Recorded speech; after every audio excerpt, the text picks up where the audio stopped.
প্রতিরক্ষা জ্বালানি সহ বিভিন্ন খাতে সহযোগিতা বাড়াতে মালয়েশিয়ার সঙ্গে 5টি MOU এবং 3টি নোট অব এক্সচেঞ্জ সই করেছে বাংলাদেশে।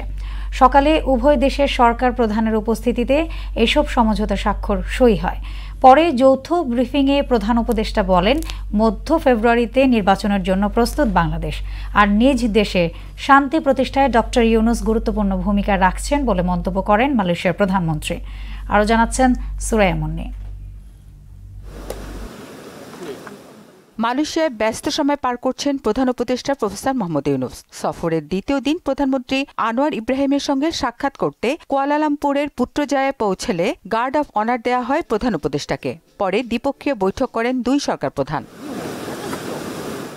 প্রতিরক্ষা, LNG সরবরাহ ও অবকাঠামো উন্নয়ন সহ বিভিন্ন ক্ষেত্রে সহযোগিতার জন্য ঢাকা কুয়ালালামপুরের মধ্যে 5টি সমঝোতা স্মারক সই করা হয়। এতে উপস্থিত ছিলেন প্রধান উপদেষ্টা ও মালয়েশিয়ার প্রধানমন্ত্রী।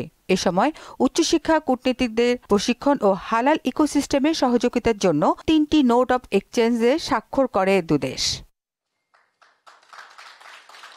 এরপর যৌথ ব্রিফিং। বাংলাদেশকে এগিয়ে নিতে শান্তিতে নোবেলজয়ী প্রফেসর ইউনূসের ভূমিকার প্রশংসা করেন মালয়েশিয়ার সরকার প্রধান। He made remarkable progress in ensuring there's peace and security in the country, and now continuing that collaboration to enhance relations, both investment, trade, culture and education with Malaysia. এ সময় দেশটির কাছ থেকে বাংলাদেশে বিনিয়োগের আহ্বান জানান প্রধান উপদেষ্টা। Today, for many other reasons, we get closer and closer.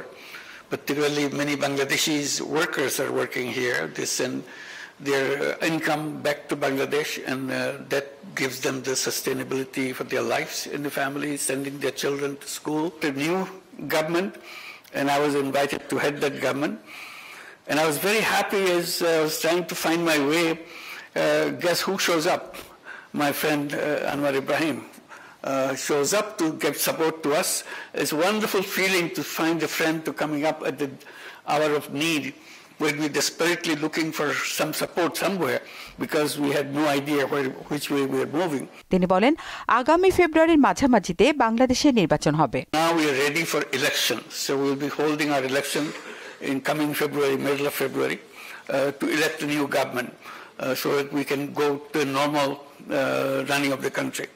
So there we need lots of support, and we are looking forward to Malaysia's support. Always we bank to them.